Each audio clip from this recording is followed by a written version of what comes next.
Olá, amigos! Como é bom estar aqui mais uma semana nestes episódios maravilhosos, pequenas reflexões, histórias, crônicas que chamamos de parábolas da vida.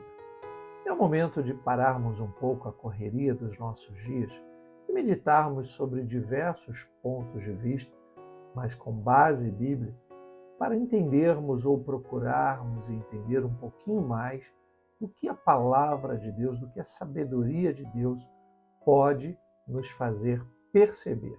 São dias difíceis, muita confusão mental, ideologias mil e muitos cristãos têm se perdido nelas.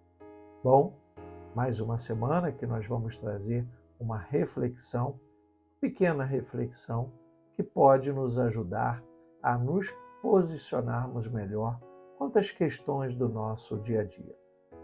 Lembre-se, você pode, e eu aconselho você a fazer isso, se inscrever no nosso canal, assinar aí, ativar o sininho, dar o seu like, logicamente, e compartilhar com seus amigos, para que essas reflexões possam alcançar muitas pessoas.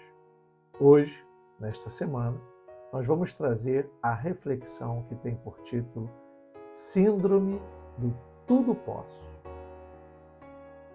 Quero dissertar sobre uma síndrome existente no meio evangélico, não tão pouco observada, mas pouquissimamente discutida, por diversas razões que ora se confundem por ética cristã, ora por medo de se discutir a verdade. Talvez por medo de represálias ou mesmo em virtude dos pré-julgamentos lançados à tona. Antes precisamos entender o que significa a palavra síndrome, como diz o título. Vem do grego síndrome. Na patologia, significa conjunto de sintomas que se apresentam numa doença e que a caracterizam. Podemos também interpretar uma síndrome se aplicando em nossa sociedade ou em toda e qualquer classe organizada. O rei Davi viveu episódios peculiares e alguns pastores contemporâneos têm vivido episódios similares que prefiro caracterizar no conjunto como síndrome do tudo posso.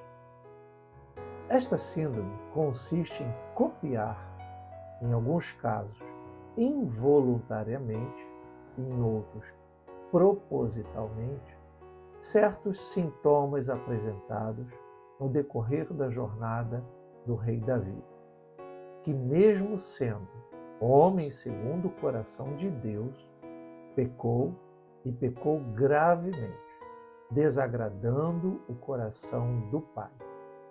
E se não fosse a misericórdia divina, teria sido sumariamente consumido. Estou me referindo ao que está escrito no primeiro livro de Samuel 16, até o segundo livro de Samuel, capítulo 12. Depois você confere. Alguns pastores iniciam sua jornada exatamente como Davi, no anonimato, desacreditado por sua juventude e até mesmo por seu pai Jessé, mas jamais desprezado por Deus.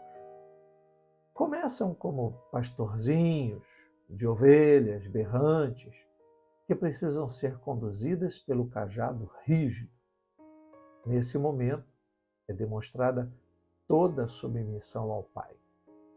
Depois que são ungidos pelos instrumentos de Deus, no caso de Davi, Samuel, acabam passando por inúmeras provas e aflições ministeriais, encontram fiéis aliados, como Jonatas foi para com Davi, e enfrentam verdadeiros inimigos poderosos, como foi o primeiro rei Saul.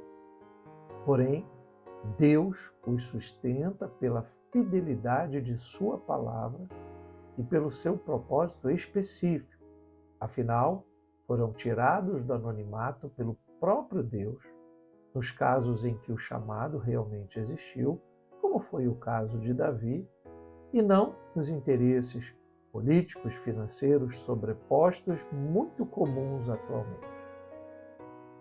O tempo passa e o pastorzinho Davi se transforma em rei poderoso, temido e respeitado por todos ao seu redor. Seus inimigos são derrotados, seus desejos atendidos, suas palavras são a ordem e o progresso esperado por todos. É nessa hora que bate a mais perigosa síndrome vivida por Davi. A síndrome do tudo posso. Davi, possuído por esta síndrome, resolve observar as ovelhas alheias, Batseba, mesmo possuindo uma infinidade delas, das mais variadas, malhadas, brancas, pretas, porém a ovelha do vizinho é sempre melhor no dito popular. Nessa hora, o rei se esquece que foi um humilde pastorzinho de ovelhas berrantes e passa a berrar suas ordens aos mais fiéis súditos, dizendo: tragam-me aqui a ovelha do vizinho. E ninguém há que o impeça, segundo o seu pensamento, nem Deus. Afinal, sua mente já foi totalmente cauterizada pela maldita síndrome do tudo posso. Até se levantam os profetas espirituais, como Natã, mas já é tarde demais. O ato foi consumado. Os fatos acima apresentados, caso comparados, não são meras coincidências, mas revelam momentos atuais no meio em que vivemos. Apenas uma coisa me preocupa. Em alguns casos, o humilde dono da ovelha roubada é covardemente assassinado, como foi Urias. E esse é o pecado mais grave: matar, física, espiritual ou moralmente. Devemos observar que o Senhor Jesus, ao falar sobre a graça, e você encontra isso no Evangelho de Mateus, capítulo 5, versículos 27 e 28, cita que o ato, mesmo ainda não consumado, porém pensado, já é considerado como pecado cometido. Só me resta orar para que os Davis atuais consigam vencer suas crises e se arrependam, antes que a mão do Todo-Poderoso pese e tire aquilo que mais amam, seus frutos, mesmo que gerados no pecado. E consigam, ainda assim, alcançar a misericórdia infinita, enquanto dure, como já dizia um poeta, pois não somos corpos eternos. E consigam se manter como homens segundo o coração de Deus. Caso contrário, terão seus ministérios tristemente interrompidos e perderão o direito de gerar novos frutos, os seus Salomões.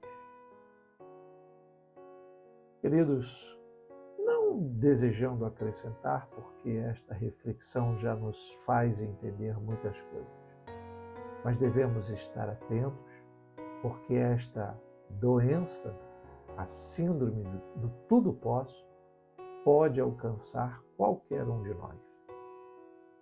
Na ilustração, me referi aos pastores, mas cabe a todos os líderes religiosos de diversas e inúmeras denominações e religiões. O que estamos vivendo hoje é uma pandemia de síndrome de tudo posso, que faz com que tais líderes sintam-se Deus e fazem coisas absurdas em nome desse Deus. Você que é ovelha, cuidado. As coisas são claras para aqueles que desejam ver tudo. Para aqueles que fecham os olhos, tudo se torna obscuro, mas não será desculpa no fim dos tempos. Abra os seus olhos espirituais. Veja o que está acontecendo ao seu redor.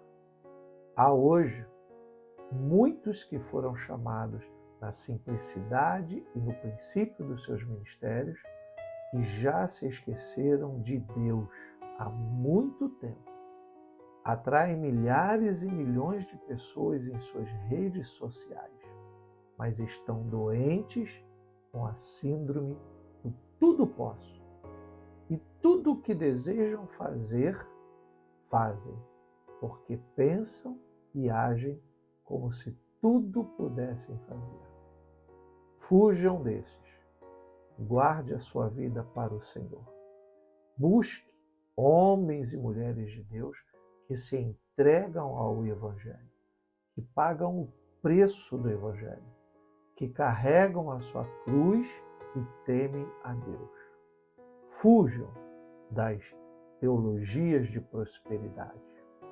Fujam daqueles que vendem símbolos ao invés de pregarem os sinais. Fujam daqueles que querem mercadejar a palavra de Deus. E Deus guardará a sua vida.